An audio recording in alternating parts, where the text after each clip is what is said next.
Hello there and welcome, folks, to another episode of 162 Times, your daily baseball recap and preview show.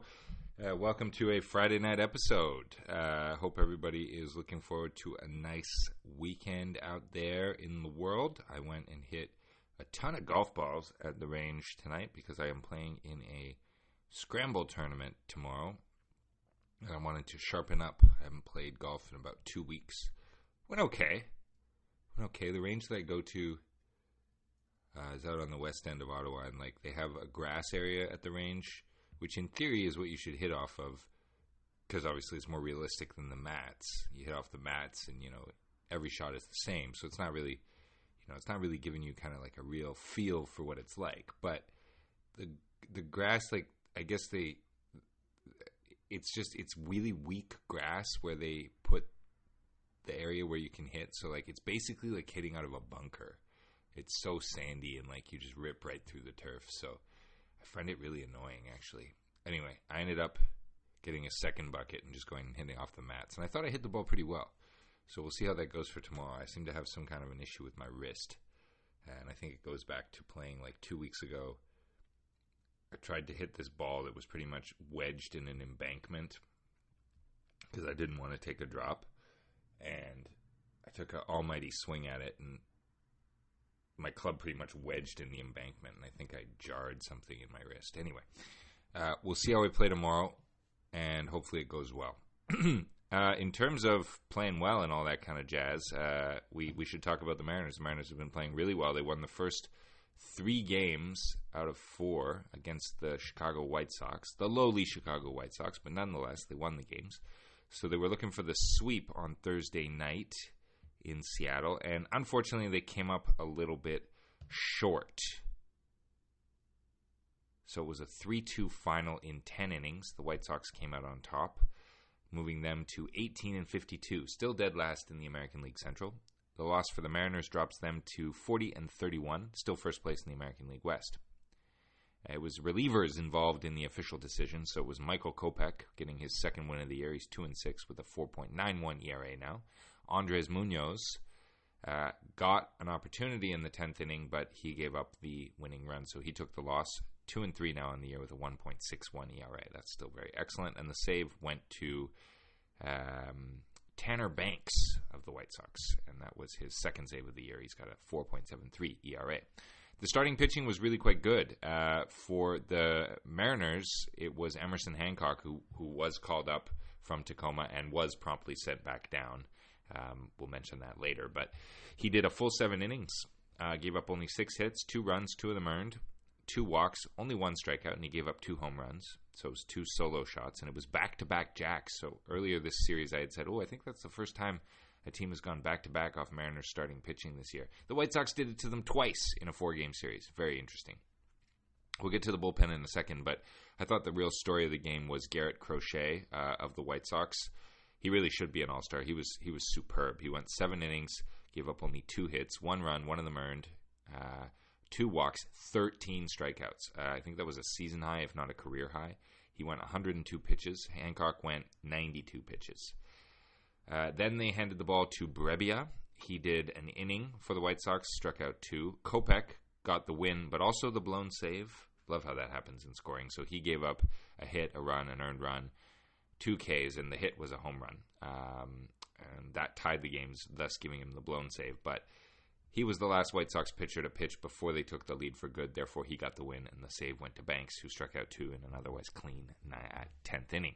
On the Mariners side for the bullpen, it was Austin Voth, or Voth, and it can be both because it's Voth, and it rhymes with both, and I'm just going to start calling him by his proper name, which is Voth from now on.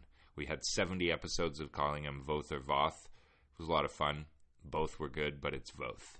So Voth did a clean inning again, the 8th he had. No strikeouts or walks or hits or anything to speak of. Then it was Eduard Bazardo, freshly recalled. He did an inning, gave up 1 hit, struck out 2, no damage done. And then unfortunately it was Munoz in the 10th, 1 hit, 1 run. It wasn't earned. He also walked a guy and struck out a guy. So in terms of scoring, how did we get to where we got to? Well, Started off top of the third, Andrew Vaughn, 8th homer of the year off Hancock. Then right after him, Luis Robert Jr., 7th of the year. 2-0 White Sox, just like that. Then bottom of 5, the only guy to really do any damage against Garrett Crochet was Tyler Locklear, the first baseman right now while Ty France is injured. He smoked a ball. Great hit off a really good pitcher. 2-1 White Sox at that point. And then Julio Rodriguez in the bottom of the 9th, homered to tie it up. Clutch, Julio. Clutch. Ties the game, sends it to extras. But top of 10, Andrew Vaughn grounds out, and Corey Lee scores on the play. And that was your ball game. Because the Mariners were unable to get anyone around in the 10th. They had Luke Raley pinch hit, and he hit a loud fly ball to end the game, but it wasn't enough. It was also supposed to be a Sebi Zavala game, as you all knew, but of course Cal Raleigh pinch hit for him at a certain point. But Zavala only had one at bat, and he was the 9-hitter. He did walk, so he had 2 plate appearances. But Crochet was super efficient. So in a full game, they only got to the 9th hitter 3 times for the Mariners, which means the opposition's pitching was pretty solid. The Mariners only managed to strike out 4 White Sox all night, whereas the White Sox struck out 19 Mariners. Dylan Moore, Golden Sombrero, a.k.a. 4 strikeouts. Tyler Locklear, he did have the home run. Otherwise, he struck out thrice. Ryan Bliss struck out 3 times. Crawford struck out 3 times. Haniger struck out... No, pardon me. Bliss and Crawford and Haney struck out 2 times. Anyway, whatever. Lost 1 out of 4 to the White Sox. Otherwise, it was pretty good. Their strikeouts were down all series until this last game when they just decided to throw a 19 up there. That's just absolutely absurd. Anyway, in 1 minute exactly, the Mariners get underway in their next series, and this will be a crucial one. It's at home, it's in Seattle, but it's against the division rival Texas Rangers. So Texas is currently 33-35, 2 games below 500. Tonight, they are throwing an Andrew Heaney at the Mariners. The Mariners have already seen him. Heaney has struggled this year. He's 2-7 on the year, 4.06 ERA, 1.27 WHIP, 58 strikeouts in 62 innings. He's started 12 games. His career regular season record is slightly below 500, and his ERA and WHIP are pretty much the same as what he has this season. So he's not necessarily a great pitcher. Anyway, we're going to face him tonight. Then on Saturday, 7:15 p.m. Eastern Time start, it'll be Nathan Eovaldi, former Red Sox, pretty reliable major league pitcher. 82 wins to his career compared to 75 losses. He's 3-2 this year, 2.68 ERA in 10 starts. About 1 strikeout per inning pitched and a whip of 1.09. He'll be going up against Gorgeous George Kirby, the Wizard of Westchester, the Raja of Rai, who's 5-5 with a 3.81 ERA and 78 Ks thus far this season. In the final game of the series, which will go at 1:10 p.m. Pacific, 4:10 p.m. Eastern on Sunday, it'll be Dane Dunning, 4-5 now with a 4.80 ERA and 59 Ks on the season. He'll be going up against Logan Gilbert, 3-4 with a 3.19 ERA and 84 strikeouts to Logan's name. So good pitching matchups. You know, these guys have all seen each other quite a lot. Cal Raleigh has 18 at-bats versus Dane Dunning, and he's hitting .333. Julio has 19 at-bats against Dunning. Crawford has 21 at-bats against Dunning. Gives you an idea. On the Texas side of things, Adolis Garcia has 28 at-bats against Gilbert. Jonah Heim has 22. Nathaniel Lowe has 30.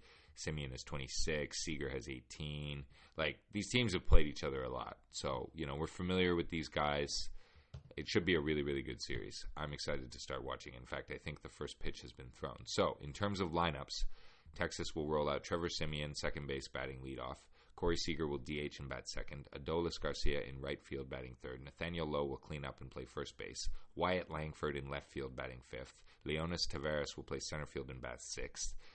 Ezekiel Duran will play shortstop and bat seventh. Andrew Kisner will catch and bat eighth. And Davis Wenzel will bat ninth and play third base. For the Mariners, who are they rolling out tonight? J.P. Crawford, shortstop, leading off. Mitch Haniger, right field, batting second. Okay. Julio, batting third, playing center. Mitch Garver will DH and bat fourth. Cal Raleigh behind the plate, batting fifth. Dylan Moore at third, batting sixth. Tyler Locklear, first base, batting 7th. Victor Robles, left field, batting 8th. And Ryan Bliss, 9th, and playing second base. So should be a really solid matchup. I want to go get watching it. So before I leave you, I will just go through this scoreboard from Thursday night. Would have been a quiet night in the majors, as we know. A fair few, 11 games in the majors. So in terms of divisional stuff, the Diamondbacks spanked the Angels 11-1, but who cares? The Angels are out of it pretty much. Rangers did win. They won 3-1 over the Dodgers. The Twins beat the Athletics. Honestly, Athletics losing is kind of whatever at this point. The Twins could be a Mariners rival if the Astros or the Rangers are able to catch them. I think I say this every day, but it's true. Mets and Marlins. Mets won 3-2. Red Sox over the Phils 9-3. Rays over the Cubbies 3-2. Braves over the Orioles 6-3. Tigers over the Nationals 7-2. Royals over the Yankees 4-3. So the Royals are now 40-30, and the Mariners are 40-31. So this series with the Yankees really hurt the Royals. I think they lost 3 out of 4. And the Mariners won 3 out of 4, so kind of evens out that series they had against each other. And finally, it was the Cardinals 4 and the Pirates 3. So Houston wasn't playing, and there you have it. Just want to see who Houston will be playing tonight, and they are playing at home against the Tigers. So we'll see how that goes when we recap tomorrow. All right, thanks for listening, folks. Have a good night.